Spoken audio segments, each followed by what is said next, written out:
Hi, everyone. I'm Kay Jacobson. I am with Ramsey County Libraries. I'm the History and Current Events Coordinator there. And I've just found out that the link I sent to my library patrons is incorrect. So Grayson, if you could send me the current link for that, I'm going to email that out as soon as I'm done with my intro. So we do otherwise have 76 people currently online. And I want to thank Ramsey County Libraries and Osher Lifelong Learning Institute for co-sponsoring this event, bringing it to our communities. A few things, got to meet our speaker today this past summer when he came to Ollie in person and did a presentation. And Sam Friedman is an award-winning author, a columnist and professor, former columnist for the New York Times and a professor at Columbia University. He's the author of 10 acclaimed books, his latest being Into the Bright Sunshine, Young Hubert, Humphrey, and the Fight for Civil Rights. So this also won the 2024 Hillman Prize for Book Journalism. Sam is a tenured professor at Columbia University Graduate School of Journalism. He was named the nation's outstanding journalism educator in 1997 by the Society of Professional Journalists. In 2012, he received Columbia University's coveted Presidential Award for outstanding teaching. Friedman's class in book writing has developed more than 110 authors, editors, and agents, and has been featured in Publishers Weekly and the Christian Science Monitor. He's a board member of the J. Anthony Lucas Book Awards and a member of the Journalism Advisory Council of Religion News Service and a faculty advisor of the Center of Journalism Ethics. He's spoken at the Smithsonian Institution, Yale University, UCLA, among other venues, has appeared on NPR, CNN, and the PBS NewsHour, and now he's here with us. I'm going to turn things over to Sam, and I'm going to be sending out some emails really quickly here. Take it away, Sam. Well, thank you so much, Kay, and thanks all of you out there. I'm delighted to be back with you, even though it's through the internet in this case rather than doing it in person. But I'm always glad to meet those people who are interested in my book, and especially people who will come to this being good Minnesotans, knowing a bit more about Hubert Humphrey than many of the audiences that I speak to. But I think even for a lot of Minnesotans, I'll be talking about part of Humphrey's life that may not be so familiar to you, but I think is incredibly valiant. So let me, before I go any further along, get a PowerPoint of historical photos up here to accompany my talk. And there we are. Okay, so you should be seeing what's now the cover of the book, and we'll move on from there. So when we think about the civil rights movement, we tend to place the start of that in the 1950s. We think of Thurgood Marshall having won the Brown versus Board of Education Supreme Court case against school segregation in 1954, and Dr. King and Rosa Parks and the Montgomery bus boycott of 1955. And we sort of rolled the civil rights narrative forward from there on through the lunch counter sit-ins and the March on Washington and so forth. And there's nothing factually incorrect with any of those incredible episodes in the civil rights story, except that it's incomplete. It starts really too late chronologically. And similarly, most people who still know about Hubert Humphrey, whether they revere him or revile him, tend to think of Humphrey in the latter part of his public life, starting as Lyndon Johnson's vice president in '64 and continuing very controversially through his support, along with LBJ's, for the Vietnam War and Humphrey's failed Democratic candidacy for president in 1968, his failed effort to get the Democratic nomination even in 1972, and then ending poignantly, tragically, with his death at the age of only 66 in 1978. And again, there's nothing factually incorrect about any of that. And I think that there is a credible case to be made for why Humphrey was a disappointment to many of his longtime liberal followers because of his support for the Vietnam War, the same way LBJ, for that matter, lost a lot of the fervent backing he had had. But again, this is an incomplete story of Humphrey, and it starts too late. And so if you really want to fill out the civil rights narrative, you have to go back into the decade of the 1940s, and you have to think about leaders like A. Philip Randolph there on the bottom right, and next to him, Walter White, who, in spite of his name, by the way, and his appearance, under the so-called one-drop rule of race in America, he was a black man because he had a very small amount of black ancestry, but he was the executive director of the NAACP. And occasionally, incredibly courageously, would pass as a white man when he would go to the South to research lynchings and other forms of white terrorism against black citizens. So those were leaders in the 1940s, but really the moral force of the civil rights movement in the 1940s came from the black GIs who went to war against fascism on behalf of a country that at best treated them as second-class citizens and sometimes barely treated them as human beings at all. And the black GIs had a phrase they called double V. You can see the logo for it in one of the photos on the screen. Double V meant victory over fascism abroad, and then using the leverage of their sacrifice in the service of this country, the second V, victory over Jim Crow at home. And similarly, if you really want to grasp Humphrey's entire arc as a public figure, you have to go back well before he's LBJ's vice president, even before he's in the Senate, and into these years in the 1940s when he's coming into public life in the city of Minneapolis and ultimately is elected mayor. And his successes as mayor on the civil rights issue are really what is going to vault him into the national limelight as a political figure. And so what I want to do in the talk now is really fill in the historical gap about the civil rights movement and the biographical gap about Hubert Humphrey. And the first thing to say about Hubert Humphrey and civil rights is that there would be no more unlikely person based on demography and geography to have taken on the battles for the equality of Black people and also Jewish people and Catholics and Nisei Japanese people. No one would be less suited to that challenge, you would think, than Hubert Humphrey, because Hubert Humphrey grows up about 250 miles due west of Minneapolis in Dolan, South Dakota, out in the wheat fields of eastern South Dakota. And you can see in the early 1900s what Dolan looked like at that point. And Dolan had been set up for one reason. The Chicago and Northwestern Railroad built it so that it would be a shipping station from which the farmers would send their grain to the flour mills in Minneapolis. The ranchers would send their livestock to the slaughterhouses in South St. Paul. And the railroad and the slaughterhouses and the flour mills would have this monopolistic power to set the prices that the farmers and ranchers had to accept. And there was a period of time, though, during Humphrey's early childhood when the family was quite prosperous in Dolan. And Dolan itself was quite prosperous because wheat prices, as a result of World War I, soared. And it brought this bonanza to the wheat belt of the upper Midwest. And now Humphrey's family, they were not farmers. They actually ran the drugstore in town. You can see Hubert as a teenager there sitting at the soda fountain.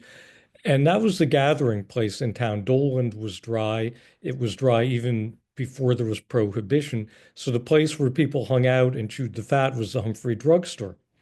And the Humphreys were doing so well at that point that they lived in the most well-appointed home in town. And you can see the photo there on the left side. The reason you know it's the prettiest house in town, aside from the fact that I've been to Dolan and seen all the houses, and you can take my word for it, is that if you look closely at the Humphreys home, here we are 1,000 miles from any ocean, and they have a widow's walk on top of the house. So you don't indulge in that kind of an affectation unless you have some money to burn. Well, things changed very rapidly in the year 1922 in two ways for Hubert Humphrey. First of all, crop prices plummeted that year, and Doland and the rest of the wheat belt of the Dakotas actually went into essentially a Great Depression 7 years before the rest of America did. During that time, the Humphreys lost their home. They fell deeply into debt running their drugstore. And that was the downside of the year 1922 in Hubert Humphrey's life. The upside is that the big news in Dolan, besides the economic calamities of that year, is that Dolan was going to get finally a paved road in and out of town, which was going to help reduce the isolation of Dolan and also help reduce the monopolistic power of the railroad company. And so it was big news in the local paper when the graveling crew came to town and started putting down this gravel road. And it turns out that the subcontractor hired out of Omaha to literally lay the gravel was a black-owned company, the Shipman brothers. And you can see the three Shipmans up in the upper right there. And you can see Hubert Humphrey at about the age he was when he met them, 11 years old.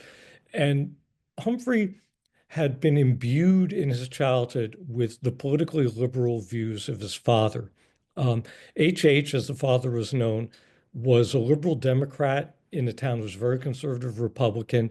He was a free thinker in a town where everyone went to church either out of genuine belief or social conformity. And he used to talk to young Hubert about the importance of meeting people across all kinds of lines, the lines of economic class, the lines of religion, and the lines of race. And he would tell Hubert, if you treat people like dogs, don't be surprised when you get bitten. And so, being his father's son, when Hubert finds out there's this black road crew outside of Dolan, the first black people he's ever encountered in his life, he goes out to meet them and he finds them with this horse-drawn set of rigs that they're using to level the dirt and then lay down the gravel. And he befriends them and they befriend him. And for the week or two, when they're doing that job, on Saturday nights when the road workers get their pay envelopes, they come into downtown Dolan because all the stores would stay open Saturday night for the farmers to come into town to do their shopping. And Hubert Humphrey, as a boy, had to work for no money in the family drugstore. So his side hustle, a term that was not in use then, needless to say, his side hustle was to sell out of town Sunday newspapers. That's how he made a little spending money. And the road workers from the Shipman Brothers crew were so fond of Humphrey, so appreciative of his friendliness to them that they bought all these extra newspapers, more than they needed to read, so he'd have some money in his pocket. And they took him along with him when they went to shoot pool in the pool hall in town. And even though the crew then moves on to their next jobs a few days after, Humphrey never forgets this. I found his references to this in some interviews he did that were part of the research that went into his autobiography, even though little, if any, of it actually made it into the finished book. And it would be a much better world if all you had to do when you're 11 years old is meet and befriend some black people, and that would make you a civil rights advocate for the rest of your life. But we know things don't work out in quite so linear a fashion. But nonetheless, it tells you something about Hubert Humphrey's essential temperament, his openness, his desire to meet people across lines, that he made that effort to meet the Shipmans and that he impressed them with his genuine warmth to them in just a matter of a couple of days. It really anticipates much of what's going to happen for Humphrey later in his life. Well, amazingly, considering the economic struggles the Humphrey family was already in, they do send Hubert to Minneapolis to start at the U in the fall of 1929, which of course is really bad timing because he's only been a freshman for a couple of weeks when Black Friday happens, the stock market crashes, and at that point, it's only a matter of time. It'll stretch on into the next year, his sophomore year, but Hubert Humphrey is going to have to drop out of college, as does his brother Ralph. And then they go back to South Dakota, where the family by now has lost not only their house, but the drugstore, and have to move to another town to try to start all over again. And this is the period when the Humphreys and the Great Plains are part of the Depression as we know it today in common memory. The bank failures, the dust storms, the so-called dirty 30s. And all of this loss all around, all this economic catastrophe makes Hubert Humphrey a new dealer before there's a new deal. Between what he'd experienced when crop prices plummeted in South Dakota and what he sees now returning there after his first year and a half of college, is that you can't just depend on private charity. And people's economic failures aren't the result, as had often been propounded by both the churches Humphrey was familiar with growing up and by the dominant Republican conservatism of the area. They put out the idea that failure is a result of bad individual values, bad individual choices. You know, you're spendthrift, you're in a hurry, you don't save up. Humphrey can see by the massive amount of destitution all around, by the many innocent people swept up in it, that those explanations don't apply, that it's really urgent that the federal government step in and try to level the playing field. And when Franklin Roosevelt then gets elected president in 1932 and takes office in early 1933 and rolls out in his 100 days the first ventures of the New Deal, Humphrey's been waiting for that. Humphrey is very receptive to it, and he adopts it extremely eagerly, not only out of a sense of idealism, but out of a sense of personal experience, familial experience, regional experience. Well, Hubert Humphrey ultimately um, Hubert Humphrey at that point, as much of a New Dealer as he looks to be, also seems like he's never going to get out of South Dakota. I talked before about some of the really admirable qualities of his father, H.H., but H.H. was also a very domineering, overbearing father. H.H. had his own political ambitions and this kind of fantastical idea that somehow he was going to be elected governor of South Dakota. Now, keep in mind, the only elective office he'd ever had was being a city council member in Dolan, population 500. And nonetheless, Hubert was loyal to a fault as a son. And he would have, I think, subordinated himself to his father and never made it out of South Dakota and being the pharmacist in the small town drugstore and doing politics at a very local level, except for one thing, which is that in the summer of 1936, Humphrey was planning on going to Washington, D.C. for what was going to be the first National Boy Scout Jamboree. He was a scouting leader in Huron, and he was going to take his troop there. But there was a polio epidemic that summer, and so of course you don't want to have tens of thousands of young boys together in close quarters if you're trying to control the spread of polio. But when the jamboree was canceled, Humphrey still was so smitten with the idea of going to Washington that he went ahead on his own. And when he went to Washington, he spent a lot of time with this remarkable person on the bottom left, his sister Frances. Frances Humphrey, who, by the way, is the mother of someone a lot of you may know, retired Hennepin County Judge William Howard. That's Frances's son. She was chronologically younger than Hubert Humphrey, but really, in terms of her influence on him, older, more like an older sister to him. In fact, it was even said that when he was a frail boy back in Dolan and getting picked on, she would beat up the bullies who were tormenting him. Anyway, Frances had seen her two older brothers have to drop out of college in the Depression, and she was at that point just starting college herself in Huron, and she realized if the folks aren't letting the boys go, they're sure not going to let the girl go.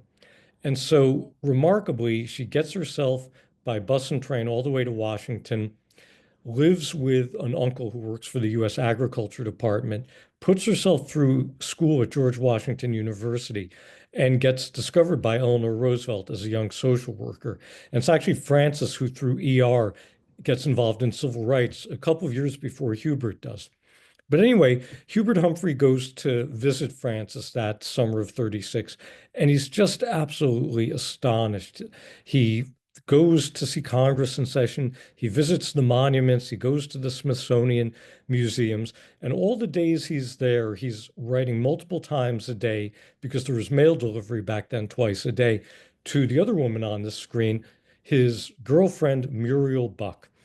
And he's telling her almost verbatim, I know you'll think this is crazy, but when I walk up the steps of the Capitol, I feel like this is my destiny, is to be in public service here. And Muriel not for the last time, gives him some hard-hitting and absolutely incisive advice. And Muriel writes back and says, "Your dream is my dream. But you'll never have your dream unless you leave your father's drugstore. He can find another pharmacist, but you have to leave in order to have your own ambition come true." And it takes another year till Hubert and Muriel have married, but finally he does leave South Dakota. They go back to Minneapolis to the U. He finishes up his undergraduate degree, and at the ripe old age of 28 in June of 1939, he's already married. He is the first of four children that he and Muriel will have, a daughter named Nancy, and he's looking to continue his education in graduate school because at this point he actually thought maybe he would become a professor. Well, he needed financial support badly to be able to make it through graduate school. And one place that offered him a graduate assistantship worth $400, which keep in mind is the equivalent of about $8,500 today. That place was Louisiana State University in Baton Rouge, which had been really built up and made quite respectable by Huey Long, who you see there gesturing and wearing his double-breasted suit. There was a lot of negative stuff about Huey Long. He had both the best and the worst of populism. But to his credit, he had made LSU an intellectually respectable place and kind of a hub of New Deal-oriented professors, one of whom had contacted one of Humphrey's professors at the U and said in a letter, "Hey, if you know any Yankees who would come to Dixie for $400, I have that $400. That's almost exactly what the letter says. And Humphrey, as I said before, needed that $400. So he and Muriel head down to Baton Rouge. And it's just a 1 year program. It's a terminal master's program in the Department of Government.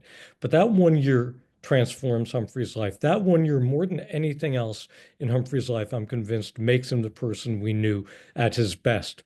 For one thing, when Humphrey goes to Baton Rouge, he's in a city that's 1/3 Black, and he's in a Jim Crow society for the first time in his life. And there's something just profoundly decent in his nature, not an ideology, but a kind of a core of essential goodness that's deeply offended by what he sees of segregation, and not just our stock images of the back of the bus and the separate drinking fountains and the separate waiting rooms and bathrooms. It's individual acts of humiliation of Black citizens that he witnesses that he finds morally unbearable. The second thing that happens to him in Baton Rouge is less expected. That he, there in the Deep South, he makes Jewish friends for the first time, particularly a teammate of his on the LSU debate team, a law student named Alvin Rubin, who'd grown up in Alexandria, Louisiana. And Alvin Rubin, as he and Humphrey become friends, talks to Hubert Humphrey about his 5 uncles who are still in Lithuania, which at this point, because of the Nazi-Soviet pact, is being invaded from one end by the Wehrmacht and from the other by the Red Army. And Alvin Rubin confides his despair that his uncles may never survive. And in fact, they all end up being exterminated by the Nazis. Well, this not only sensitizes Hubert Humphrey to something about the Jewish historical experience, but it also makes him an interventionist in World War II. And you have to keep in mind that at this point, the idea of isolationism, the idea of America Firstism, the idea, especially on a college campus where all the men are draft age, that America shouldn't get involved in quote unquote Europe's war, that was a vast majority opinion. And Humphrey takes a dissenting position. And what ties all of this together for Humphrey is the man sitting on the log smoking his pipe. This is an exiled professor from Germany named Rudolf Eberle. Eberle had been so alarmed by the rising political power of the Nazis in the late 20s and early 30s that he actually began doing sociological research to answer the question that tormented him, which is how can this inclusive, democratic, artistic, cultured country so quickly start to embrace dictatorship? And the research that Eberle is doing already makes him persona non grata to the Nazi regime as it consolidates its power. But then on top of that, because he is employed by a university there, he's required by the Nazis to submit his family tree. And it shows that he has one Jewish great-grandparent.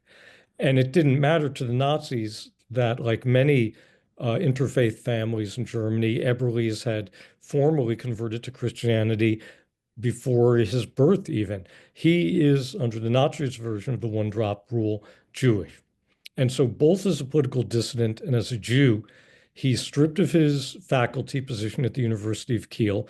His assets are seized, and he's booted out of the country in 1938. And he ends up literally on the docks of Baltimore with his wife and their three little kids, wondering, where the heck do we go now? What do I do now?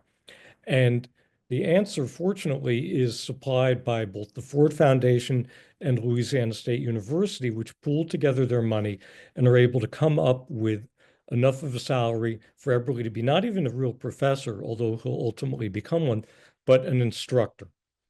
And when he's an instructor in sociology at LSU, Humphrey takes this year-long seminar with him called Social Movements.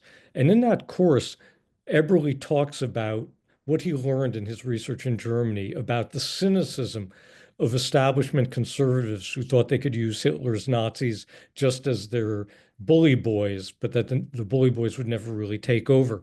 And Eberle talked about the complacency of people in the political middle, Gentiles who thought as long as it's just the Jews who are being picked on, or the disabled, or the gays or the gypsies, we don't have anything to worry about. And Eberle one day told, and he also talked about his own family's experience of dispossession and exile and life as refugees. And he explicitly draws a parallel between Germany and the Jim Crow South. And he says in so many words, the plight of the Jew in Germany is the plight of the Black under segregation in America. And there's something that Eberle also says that Humphrey so remembers that decades later, when he's writing Eberle a letter on the occasion of Eberle's 80th birthday, he reiterates it. And it was a day when Eberle kind of casts his eye across the seminar room at his dozen students and says, if we were in Germany, maybe two of you would have stood up to the Nazis. And I think that Hubert Humphrey takes that as his mission statement. That's going to guide his life to come. Well, by the summer of 1940, Humphrey is done with his master's degree and he heads back to Minneapolis, ostensibly to pick up his doctoral work in political science at the U again.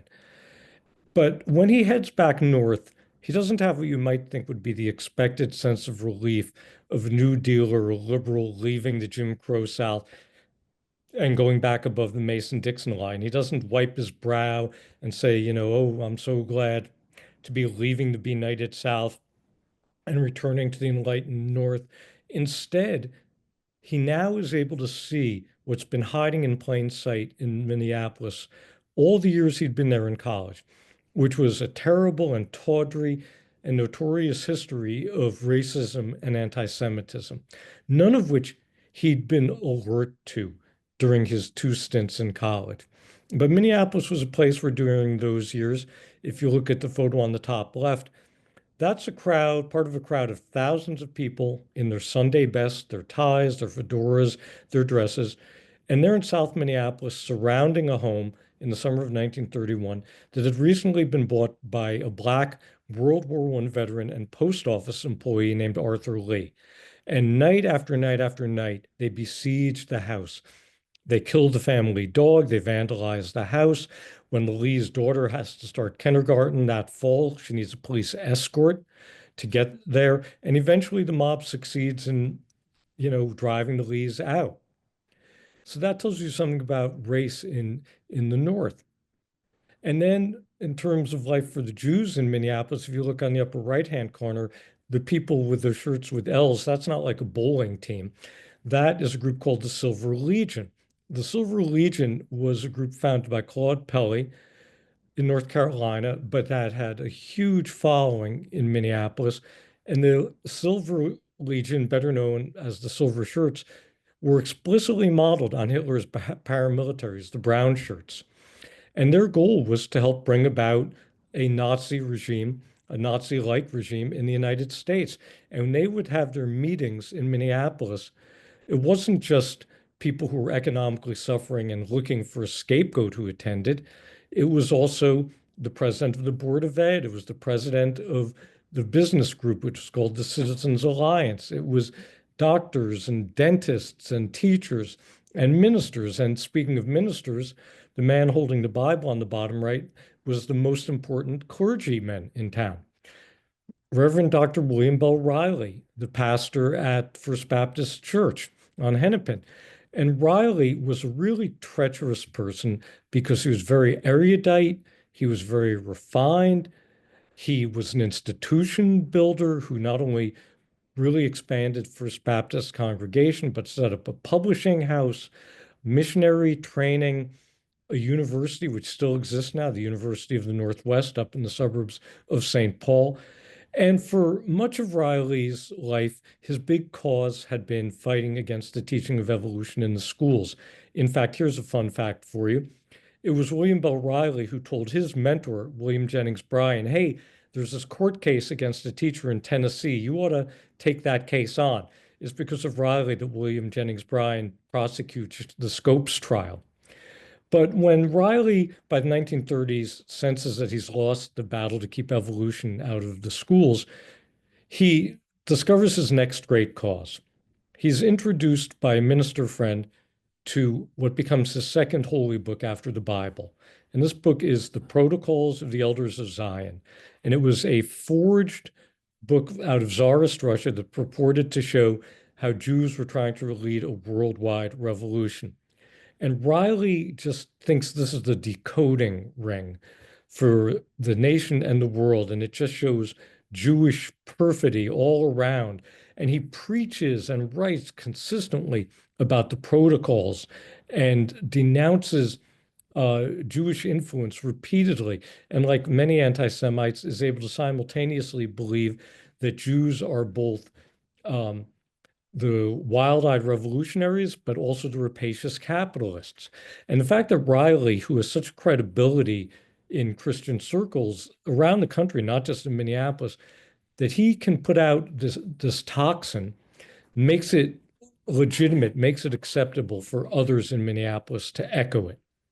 And then finally, the Minneapolis to which Hubert Humphrey returns has its local hero, Charles Lindbergh, the aviator. And Lindbergh, as a lot of you know, was the most prominent public face of the America First Committee and the America First movement. He was the one who just a couple of months before Pearl Harbor gives a speech in Des Moines, Iowa, in which he says that the only forces in the world trying to take America to war in Europe are, number one, the British, number two, the Roosevelt administration, and number three, the Jews.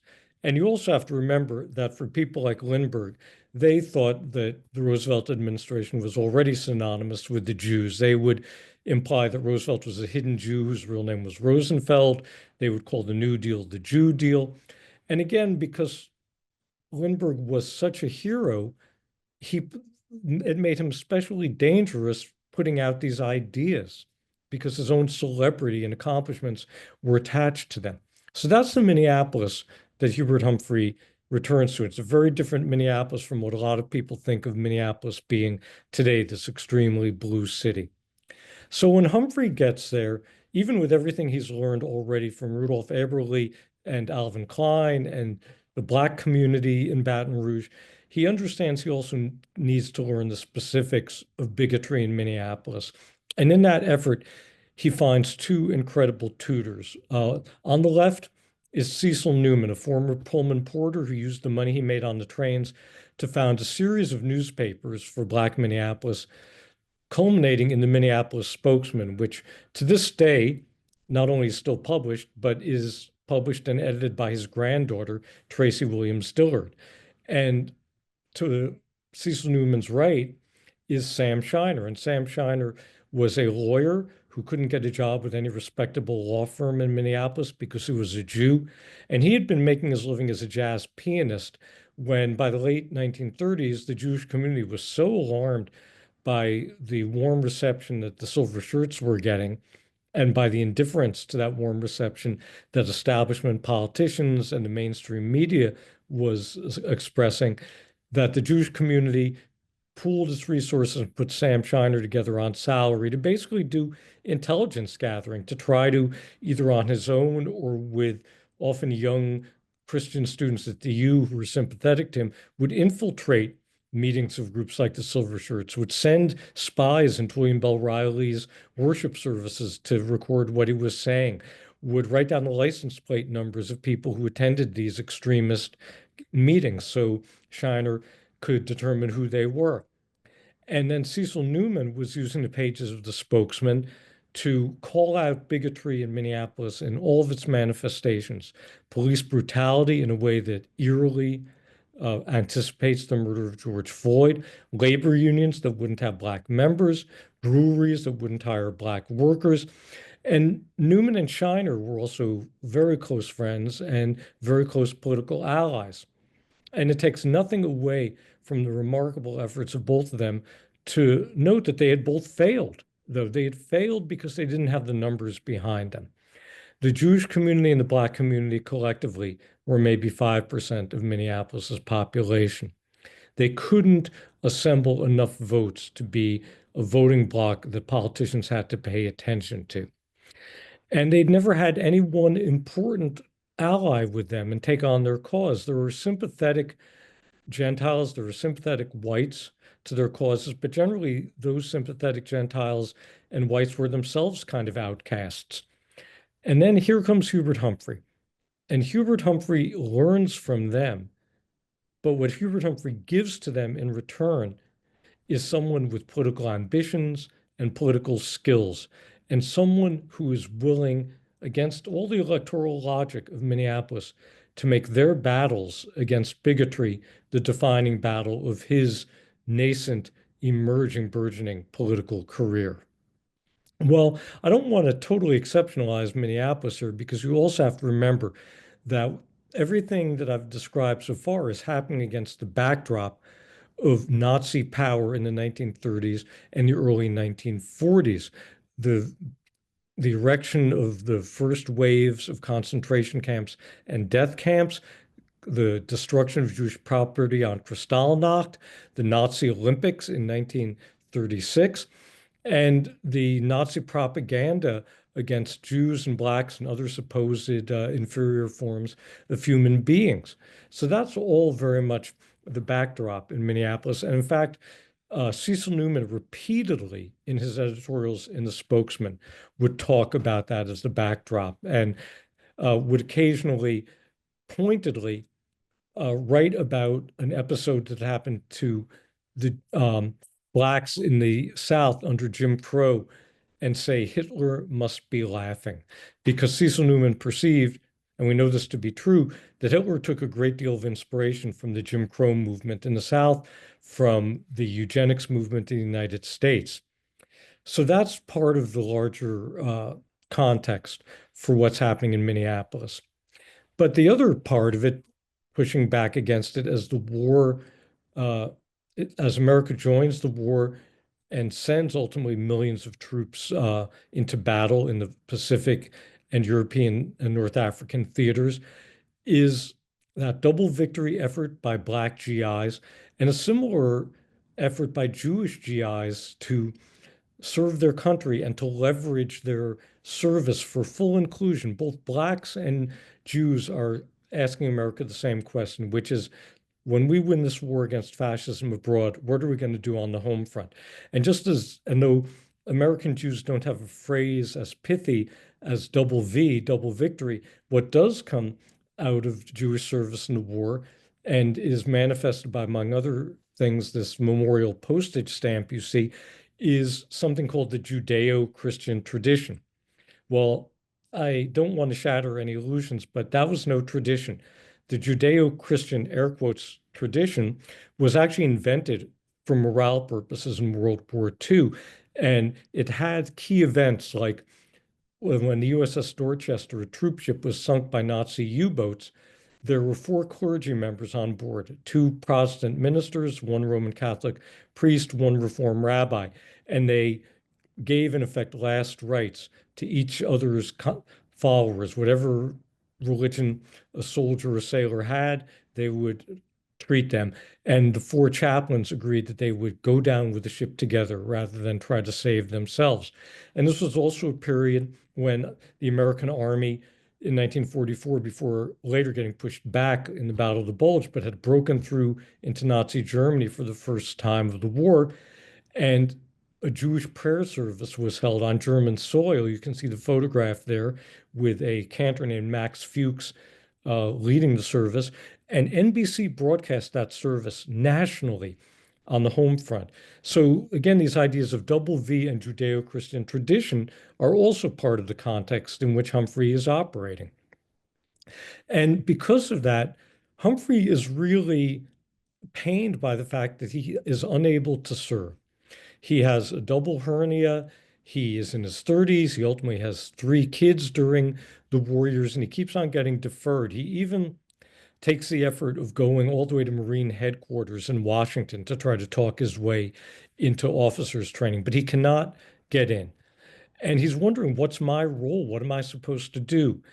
And he gets a couple of really influential letters during the war. One is from someone many of you will know, Orv Freeman. Orv Freeman, who'd been a friend of Humphrey's from the U, is in the Marines in New Guinea. And he writes Humphrey letters about the importance of talking to people on the home front, about winning the battle for democracy at home. And then there's also a young German refugee named John Neumeyer, who Humphrey had gotten to know a little bit during his first failed mayoral campaign in 1943. And because Neumeyer is a fluent native speaker in German, when he's drafted, he's sent to be an interpreter at a POW camp for German prisoners of war out in Nebraska. And when Humphrey writes to Neumeyer lamenting the fact that he can't get into the military, Neumeyer writes back and said, look, with all due respect, there are other people who can probably shoot a rifle better than you can. But you should hear what I hear the American soldiers here saying, and the anti-Semitic statements, the anti-Black statements. And he says, we need you fighting the battle on the home front.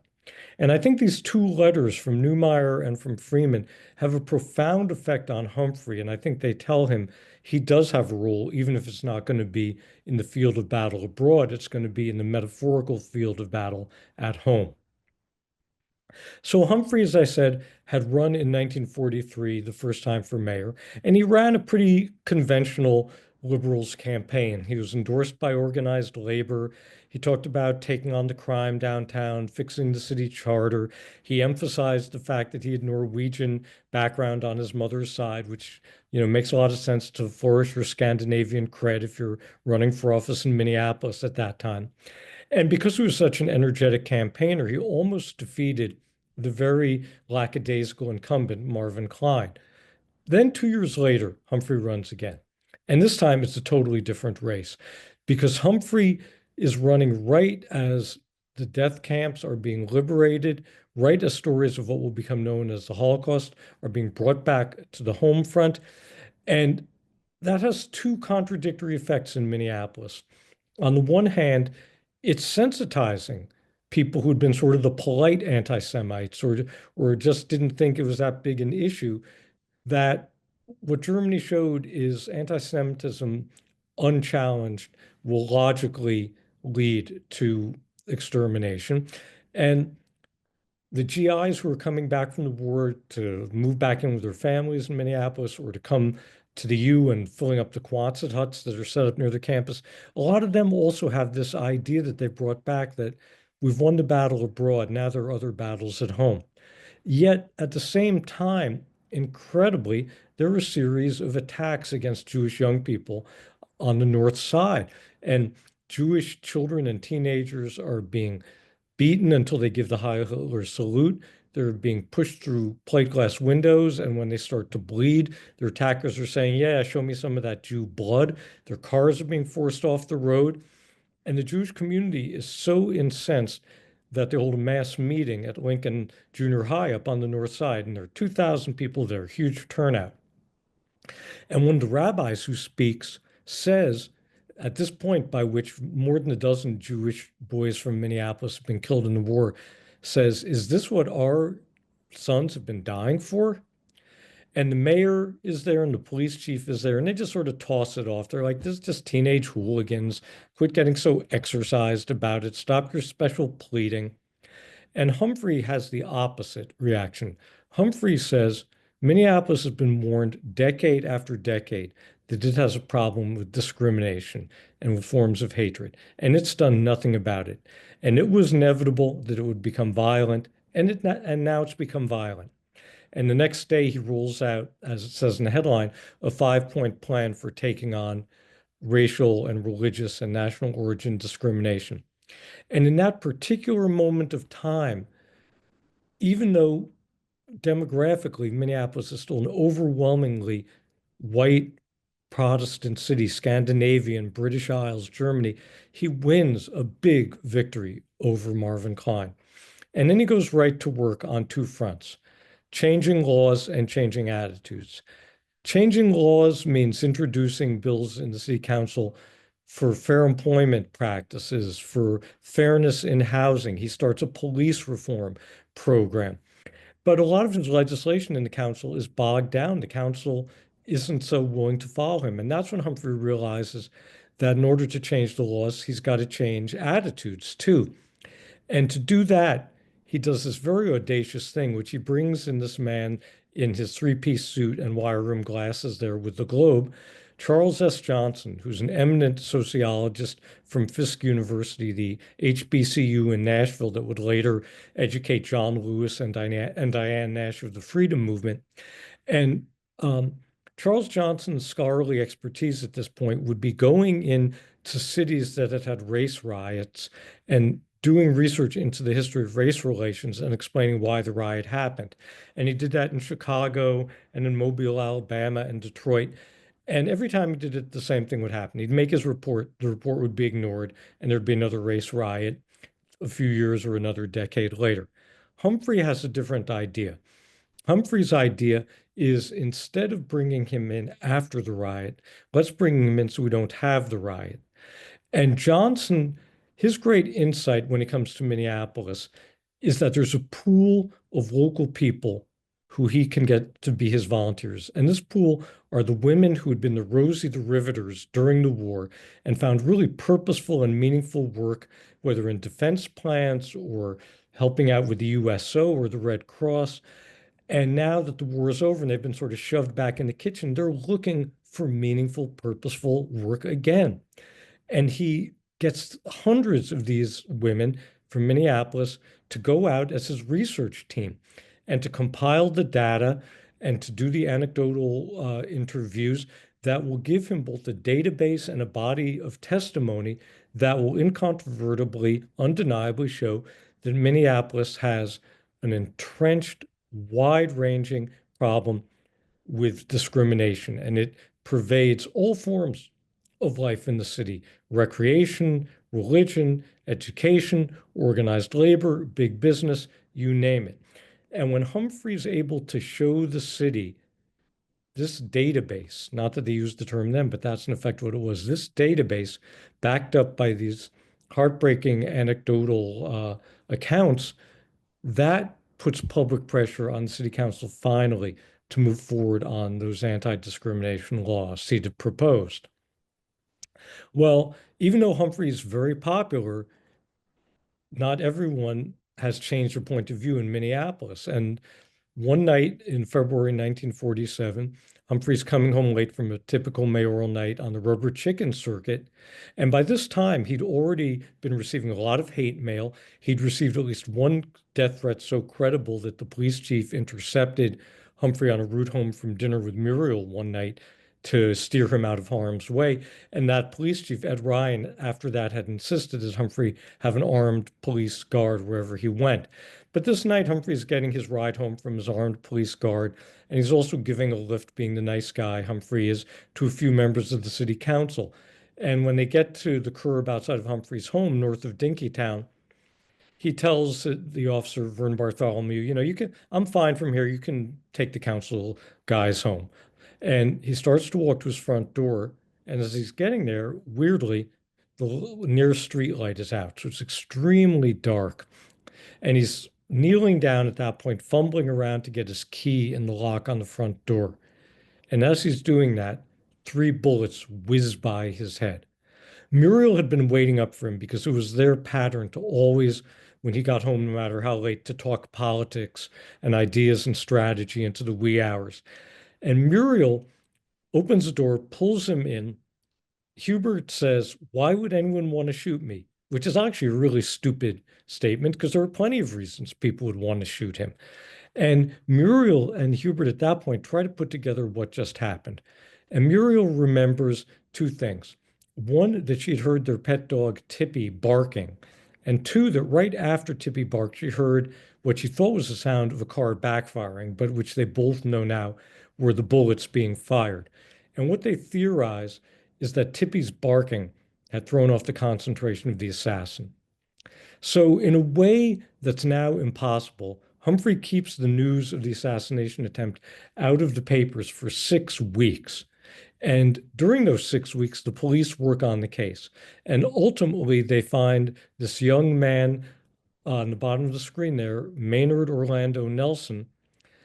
And they're led to him and his home, where they find guns, knives, brass knuckles, a map of World War III, um, a copy of the Protocols of the Elders of Zion, correspondence he's had with white supremacists in the South, and they arrest him on other charges. Now, interestingly, Humphrey decides not to press charges against Nelson, and I think because he doesn't want to let him play the martyr at a trial. And also, I believe Humphrey hoped that with the other charges against him, that ultimately Nelson would leave Minneapolis. And ultimately, Nelson does leave, but where he goes is to Chicago, where he joins up with George Lincoln Rockwell's American Nazi Party. In any case, Humphrey, far from being scared by this assassination attempt, redoubles his efforts towards civil rights and human rights in the wake of this attack. And again, to now pull the telescope back from Minneapolis, this is happening in the national context as well. When those black GIs came back, they didn't get the double V. They got the opposite. There were a series of attacks, often lethal, against black GIs in the South. It was intolerable to the racists of the South, the white supremacists, that a black man would be in the uniform of their country, and that a black man in that uniform might walk through the front door of a restaurant or register to vote. Or in the case of this man, Army Sergeant Isaac Woodard would refuse to sit in the back of an interstate bus. And when Woodard gets off that bus to look for a bathroom in a small South Carolina town, the local sheriff, who's been alerted to Woodard's insolence in not sitting in the back of the bus, arrests him, puts him in a cell, and gouges out both of his eyes with a billy club. And Woodward, instead of being degraded by this atrocity, becomes ever more a national figure in the civil rights struggle, speaks nationwide on behalf of civil rights, has his cause taken up by white allies such as Orson Welles. And his case was brought to the attention of Harry Truman by Walter White. Remember, I mentioned him from the NAACP, the one who would go pretending to be a white man in the South to do research into these types of acts of white terrorism. Well, White knew Truman a bit, and even though Truman had shown no previous affinity for civil rights, and in fact was the descendant of slaveholders and Confederate soldiers, Truman was enough of a patriot that the idea of an American war veteran being attacked in this way was just intolerable. Intolerable to Truman. And so Truman immediately, from late 46 into 1947 and early 1948, takes up civil rights. He appoints a presidential commission. He speaks to the NAACP at the Lincoln Memorial, first president to address the NAACP. He introduces his commission's 10-point civil rights program to Congress in his State of the Union address in 1948. He's moving more boldly than any American president since Lincoln has, way more boldly than Franklin Roosevelt had dared to do. But then Truman reverses course. Truman looks at the calendar and sees, oh yeah, November 1948, I'm running for a full term in office. So then he decides, I'm going to go back to the FDR playbook. The FDR playbook is you appease the South, you placate the South. Remember, at this time, the Democratic Party in the South is all white.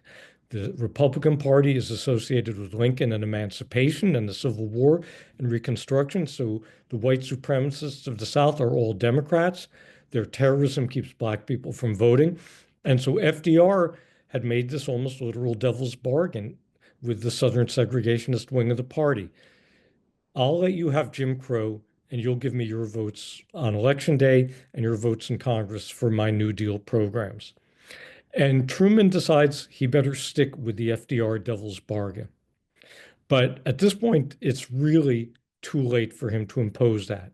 And so as the Democrats gather for their convention in July 1948, it's a given that Truman's going to be nominated for a full term. And in fact, most of the Democratic Party people think he's going to lose to Tom Dewey. The big battle is, will the Democrats finally endorse civil rights? And you have four factions involved in that battle. One is Truman and the party establishment, which wants a vague, fuzzy civil rights plank akin to what FDR had. The second are the so-called Dixiecrats, and you can see their two most prominent members on the right there, Strom Thurmond of South Carolina, and beneath him with the cigar, Fielding Wright of Mississippi. And they have said that if there's word one of civil rights in the party platform, we're bolting, we're going to form our own party, we're going to run a candidate, and their plan, which is quite well thought through, is to win enough states in the South that the election will be thrown into the House of Representatives, and there the delegations from the Jim Crow South will hold the pivotal votes. So they'll either exert their will on the Democratic Party, or if they can't, they're going to destroy Truman's chances to win and make themselves the kingmakers. Then you have A. Philip Randolph, the great labor and civil rights leader, who you can see leading a protest march, as he did every morning in the Democratic Convention, literally on the front steps of the convention hall. Randolph had been threatening mass black draft resistance if Harry Truman wouldn't desegregate the military. And A. Philip Randolph felt that with respect for the American military so high in the wake of World War II, there was no civil rights issue, not even anti-lynching legislation, that was more important than desegregating the armed forces. And you can see him there holding his own sign, prison is better than Army Jim Crow service. And then the last of the faction is Hubert Humphrey and the liberals in the party, who've decided that no matter what Harry Truman says, no matter that Truman actually in his diary calls them crackpots, no matter the threat of the Dixiecrats to walk out, we've got to push the civil rights issue. And it all comes to a head on the Wednesday afternoon of July 14th, 1948. When Humphrey, and remember, just 37 years old, 3 years as mayor of Minneapolis, despite having been warned by Harry Truman's people in the convention that if you give this speech, your political career is over, Humphrey goes to the dais of the convention to give what will turn out to be the speech of his life, the speech that has to persuade a majority of the delegates to endorse a civil rights plank, an explicit, detailed civil rights plank. And keep in mind, there are 1,200 delegates. 10 of them are black. Hardly any are women. A handful are Jews or Roman Catholics. There are virtually no other minorities. To use current language, Hubert Humphrey was asking white Protestants to give up some of their white Protestant privilege. There was no faction of minority voters of any consequence to vote for his plank. And in making the case for the civil rights plank, Humphrey says a couple of things that are essential. Number one, he says the party of liberalism, the party of the New Deal, cannot countenance also allowing segregation. Those two things are incompatible. Secondly, he says that at this point, as the Cold War is building up and the Soviet Union and the United States are competing for the political allegiance of these newly decolonizing black and brown countries around the world, Western liberalism, American democracy cannot be associated with racial segregation, or it will lose the battle for those hearts and minds. There's also a point in the speech, the only part that Humphrey himself didn't write, that another Minnesotan, Eugenie Anderson, a young activist in the DFL from Red Wing, had written into the speech that basically says, hey, delegates, we're complimenting Harry Truman on his own program, and we're saluting him. And it's a reminder to the delegates that the civil rights plank is essentially reiterating Truman's own civil rights program, even though Truman himself had disavowed it or forgotten it conveniently. So those are the three arguments Humphrey's making to the delegates, and he sells it with the great eloquence of which he was capable. And within just 10 minutes under convention rules, he has to just, distill down what was often his tendency to be too garrulous, to be logorrheic, the tendency that once had Muriel say to him, Hubert, dear, a speech need not be eternal to be immortal. And in the speech, he gives these two ringing, clarion images that really just send chills down my spine. And I'd encourage you to go to YouTube and Google the speech. You can hear the whole audio on YouTube. And what he says, and these are not verbatim quotes, but they're close. He says, for those who are saying we're moving too fast on civil rights, I say we're 172 years late, which means back to 1776. The other thing he says is for those who say this is an infringement on states' rights, which, by the way, was the euphemism for Jim Crow, for those who say this is an infringement on states' rights, I say it's time for the Democratic Party to walk out of the shadow of states' rights and march forthrightly into the bright sunshine of human rights. To which I say, there's a good book title in there somewhere.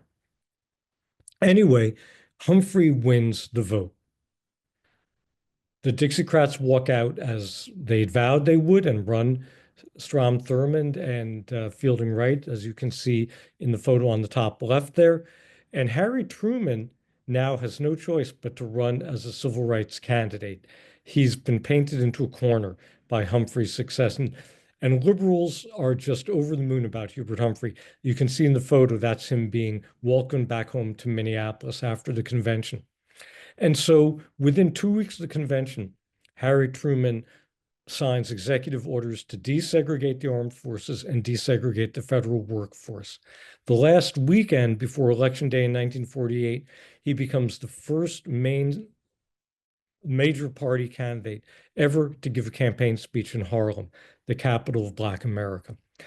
And when he wins his upset victory over Tom Dewey, and you can see the famous a photo of him showing the erroneous Chicago Tribune headline, Dewey defeats Truman. He wins that election for one reason, because the electoral votes that give him his majority, the electoral votes from Ohio, Illinois, and California, all of those states are delivered to Truman by a surge in Black voters. So the civil rights stand, the surge in Black voting for Harry Truman, is what gives him the White House and gives civil rights the White House. Well, it also sets in motion a lot of our politics to this day, because when the Dixiecrats leave the Democratic Convention, that's the first step in morphing into Republicans, which happens with Barry Goldwater, who opposes the Civil Rights Act as the candidate in 1964, with Richard Nixon, who sets aside what had been his real commitment to the civil rights and the NAACP to run on the so-called Southern strategy. Ronald Reagan, a man not personally bigoted, but willing to play on tropes like the welfare queen, and ultimately this person on the bottom right. And we know all too much about him. Yet on the Democratic side, what the breakthrough of 1948 does is set the table for 16 years later, the major civil rights legislation that LBJ as president, Hubert Humphrey first in the Senate and then as vice president, and Dr. King leading the mass movement will push through. The Civil Rights Act of 1964, the Voting Rights Act of 1965, the Fair Housing Act of 1966. And it's also what brings us the Democratic Party as we know it today, with all of its flaws and imperfections, but the inclusive party of post-1948, the party that has led to 2 terms of Barack Obama, Hakeem Jeffries as Speaker of the House, Kamala Harris as Vice President and now presidential candidate. And we know that the story is still being written. We know it especially well in Minneapolis, where George Floyd perished under Derek Chauvin's knee. We know it from the Unite the Right rally in Charlottesville in 2017. We know it from the coup attempt on January 6th of 2021. And, there's a temptation when you look at these horrific episodes to think, does this mean everything Humphrey did failed? Does this mean that no progress was ever made? And I firmly disagree with that. I think that what it means is that there are cycles in American history, and there are cycles of oppression, resistance, emancipation, progress, and then backlash. The backlash always comes. But that just means that we have to go back to the barricades again and fight to hold the ground we've won and fight to try to extend it a little bit more. And I think Humphrey is a great model for how to do that. He was a great coalition builder. He was a great patriot. And he was, in one of the phrases often applied to him, the happy warrior. Now, that phrase actually originally belonged to one of my other political heroes, Governor Al Smith of New York, the first Roman Catholic to run for president. But Humphrey became the inheritor of that moniker. And whether people feel positively or negatively about Humphrey, they focus on the happy part. If you disparage Humphrey, then happy means corny, trite, simple-minded. If you admire Humphrey, then happy means enthusiastic and energetic and ebullient. I always wonder, why doesn't anyone talk about the warrior part? Because that's Humphrey's lasting model to us too. That yes, with a smile on his face, at the risk of seeming corny and even at times a little bit out of touch with some of the dire events in 1960s and early 1970s America, Hubert Humphrey was still the person who was ready to go out and fight those battles. And I hope that with this talk and with the book that it's drawn from, that's the Humphrey I've left you with, and one who we can rely upon as an inspiration and model in our own times. Thanks so much. I know I've overrun my time a little bit, but I am more than happy to go off screen sharing now and take some questions. So, thanks again. I want to first apologize quickly to all of the library participants that I sent the wrong link to. I'm glad you were able to join us. We'll make sure that things go forward in a much better manner in the next 6 weeks. But let's see, our first question that I have, feel free to put questions in the Q&A section and we can get those out there. Someone was asking, they had never heard of silver shirts before, and they're wondering what that's from and how long that was. Oh, wow. Well, the silver shirts were a really significant factor. Their, heyday was the mid 30s into the early 40s. Pele, their leader, was put on trial during World War II, or maybe right after, for sedition. And they had branches all over the country, although Minneapolis happened to be one of their real strongholds. And they fed into other extremist right-wing movements like Gerald L.K. Smith's America First Party. And actually, if people want to know more about the Silver Shirts, Rachel Maddow did a terrific podcast called Ultra, Ultra, Ultra, and she has 2 seasons of it. And the first season has a great deal about the Silver Shirts as well as Father Coughlin in there, and also some about Gerald L.K. Smith. So I think that part of the reason we don't hear so much about the Silver Shirts these days or about Gerald L.K. Smith is that this mythology, which is based, of course, like all effective myths, on a certain amount of fact, of the greatest generation and defeating fascism in the war, has created this idea that America was always ready to go to war, always motivated to fight against fascism. And that's just not the case. There was a lot of isolationist support in this country. There was a big following for people like Lindbergh. And if not for Pearl Harbor, it's hard to say what would have happened. And then because America had to go into the war and then fought so courageously and at such a cost to win it, then we have this national narrative about World War II that neatly omits any of the pro-Nazi sentiment in the war, any of the opposition to going into the war. You know, there's a photo you can find online, the German-American Bund, which was an explicitly pro-Nazi group in the United States, had a Madison Square Garden rally in about 1939 or 40, in which you can see um, posters of George Washington alternating with swastika banners. 20,000 people in Madison Square Garden for that rally. And they're conflating German Nazism with American patriotism. Okay. In terms of the historical cycle, would you say that we're at an inflection point?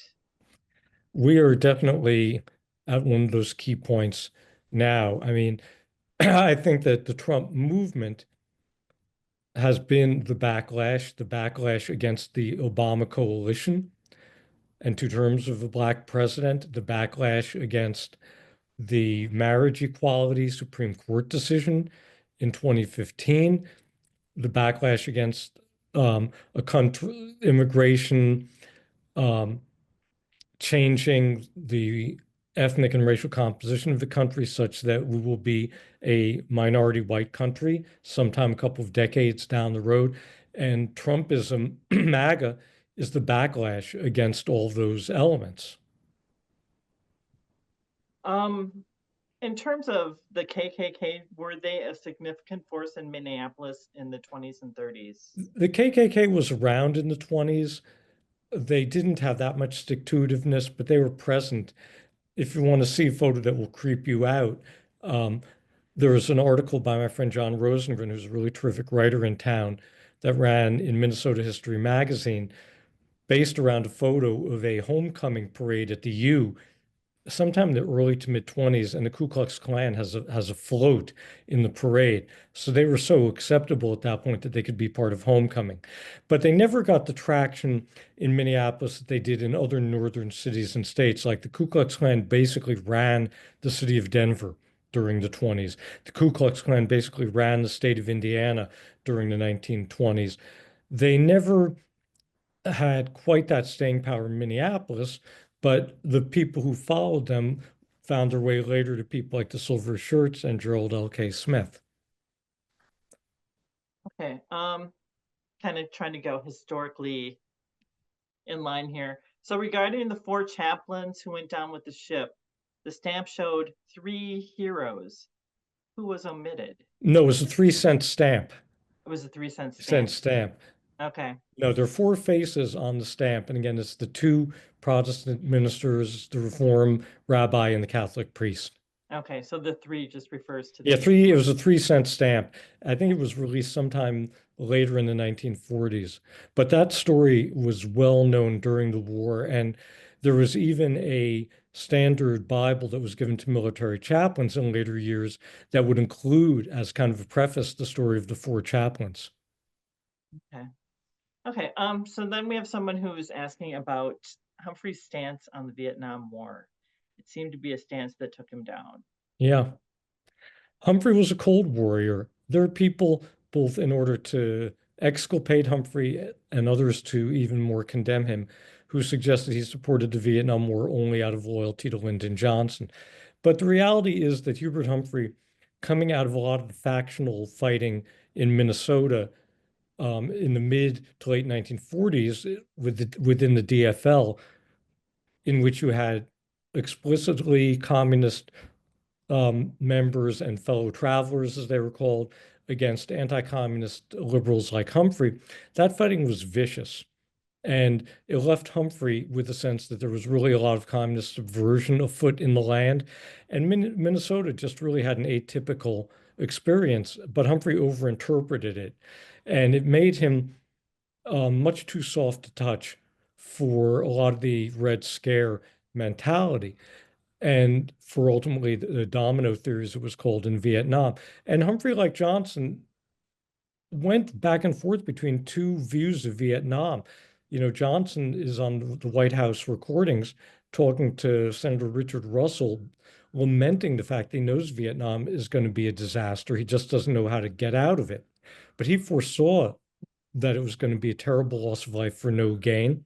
And Humphrey, in his first year as vice president, was part of a group of people in the Johnson administration who wrote a memo to Johnson warning of that.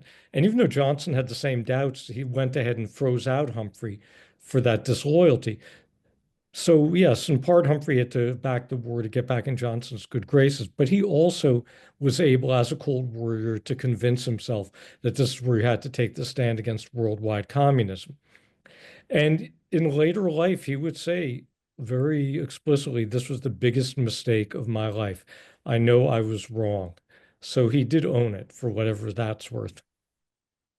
Okay, but in terms of LBJ, did Humphrey influence him in terms of civil rights or? No, LBJ, I think Humphrey's influence was what Humphrey had been doing from 1948 through the 50s.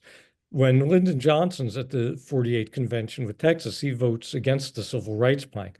He didn't do anything on behalf of civil rights, we know from Robert Caro's magnificent books, until the 1957 law, which ends up being passed in very watered down form, but nonetheless has some importance, at least symbolically. So Humphrey was on it way before Johnson, but when Johnson becomes president, right away, his first speech to Congress after JFK's assassination says that my way of carrying forth JFK's legacy is going to be to push through his civil rights legislation, which, by the way, LBJ would never have succeeded at doing. LBJ wasn't committed enough to civil rights. LBJ wasn't nearly Johnson's equal as a congressional strategist. But the fact that from his very beginnings as president, Johnson suddenly breaks cover as someone who supports civil rights, which he'd kept well hidden up to that point, means that he didn't need Humphrey to influence him. What he did need Humphrey for was first to help gather the votes in the Senate in 64 to pass the Civil Rights Act. And then he puts Humphrey on his ticket as vice presidential candidate later in 64 because Johnson, in his somewhat paranoid way, felt that even after having done this astonishing feat of passing the Civil Rights Act of 64, that the Kennedy wing of the party still didn't think he was really liberal, and he was going to try to prove how liberal he really was by tapping the senator most associated with civil rights, Hubert Humphrey, as his vice president. So in that respect, Humphrey was an important sign to skeptics in the party and maybe in the voting public that Johnson's commitment went deep, but it's not like he needed Humphrey to sell him on the idea of civil rights. Johnson had already gone out there once Kennedy was assassinated incredibly boldly on it. Okay. There's someone wondering, Hubert Humphrey died relatively early at age 67, and they're wondering, was it poor health? Did he have chronic issues? They're just wondering. Yeah, age 66, actually. He had been fighting bladder cancer for almost a decade by that point. And there are periods when it appeared to be in remission. It was also a time in public life when you could keep your illness out of the news media, which he succeeded in doing until the very, very last year or so of his life. And I have to wonder, thinking about that cancer, that the kind of chemicals he dealt with as a young man in his family's drugstores, because these drugstores had to be all-purpose businesses, and they also made a lot of veterinary medicines, which were often quite toxic. And Humphrey would be tasked with actually mixing up those concoctions and going out with his father to help, deliver them to farmers and ranchers. And so he had a lot of exposure to really toxic chemicals in that work, and no one was taking any precautions then. So I have to wonder if that was part of what led to him developing cancer at such a young age. He had first been diagnosed by the age of about 55 55, 56, 57. Okay. So I know you mentioned before we started to me that you had done a documentary with NPR, and as you want to give a little spiel on that, that would Sure, be thank you. And I know if you go to the chat window, the link is there. This is a documentary called The Breakthrough of 48 when civil rights won the White House, which I co-produced with a wonderful producer of many civil rights oriented radio docs named Stephen Smith, and it's narrated by Angela Drew, who many of us know from as an NPR host every weekday morning. And it really telescopes in on the 1948 convention. So it overlaps some with what I talked about today, but also is a really deeper dive in everything that happened at the convention itself. And it has loads of period audio that's exhilarating to listen to. okay. So that's the link is in chat. It's the very first chat entry, or you can go to nprnews.org and look at it was October 1st that came out. Right, right. And And it's still accessible. And needless to say, the book is out there on Amazon and bookshop.org and whatever bookseller you like to use. we have copies at the library too, so which are great. So let's see, any other questions? Otherwise, we're gonna close things out and thank everyone. So you can still feel free to put questions in. Just gonna do a little thanking here. To thank Sam for sharing his time with us. And I want to thank Grayson Simmons, who's been recording and running our technical aspects of things. We'll be back in 2 weeks because part of this, Sam was actually scheduled for next week. My speaker for this week had a conflict. She's now scheduled for election day, which I had left open. And we're going to be off next week. I will send a new schedule out to everyone, I promise, so that you know which weeks we are. So we have, in 2 weeks, we have Raymond Wilson and Bruce Richardson sharing from their book, Brothers, about their experience in the Vietnam War. They've served at the same time. They'd gone to the same schools. One was a helicopter pilot. One was a ranger, an air ranger. And they never met until Wow. 50 years later doing TPT, our public television program, and they realized just how much they had in common. And it's we have their book at the library too, and it's going to be a really interesting personal look at the Vietnam War and how it affected their lives and where they came from. So looking forward to that in 2 weeks. And it looks like we have one more question. Would his illness have affected an 8-year term?